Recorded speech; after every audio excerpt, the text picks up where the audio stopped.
Welcome to Vennila சேட்டு family.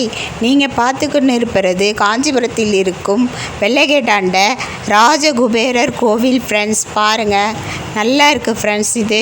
இதில் பிரம்மா, விஷ்ணு, சிவன் 3 பேர் ஹஸ்பண்ட் ஒய்ஃபோட குபேரருக்கு காட்சி கொடுக்குற இடம் ஃப்ரெண்ட்ஸ். இது நல்லா இருக்குது பாருங்கள். இது எடுக்க முடிஞ்சிச்சு, எடுத்தோம் ஃப்ரெண்ட்ஸ். மூலஸ்தானத்தில் குபேரருக்கு பின்னால் சிவன் இருப்பார் ஃப்ரெண்ட்ஸ். அது விளக்கில் நம்ம பார்த்தோம்னா தான் நல்லா தெரியும், உத்து பார்த்தா தான் தெரியும். அதனால தான் இங்கே வந்தால் ரொம்ப நல்லது ஃப்ரெண்ட்ஸ். பாருங்கள், பௌர்ணமி அன்றைக்கி பூஜை போடுறாங்க ஃப்ரெண்ட்ஸ். ஏகம் வளர்த்துறாங்க. அன்றைக்கி நிறைய ஜனம் ஃப்ரெண்ட்ஸ். நீங்களே பாருங்கள் எவ்வளோ ஜனம் இருக்குதுன்னு பாருங்கள். இது பௌர்ணமி அன்றைக்கி எடுத்தது தான் ஃப்ரெண்ட்ஸ். பாருங்கள், பிடிச்சா லைக் பண்ணுங்கள், ஷேர் பண்ணுங்கள், கமெண்ட் பண்ணுங்கள், சப்ஸ்கிரைப் பண்ணுங்கள். ஓகே, பாய்.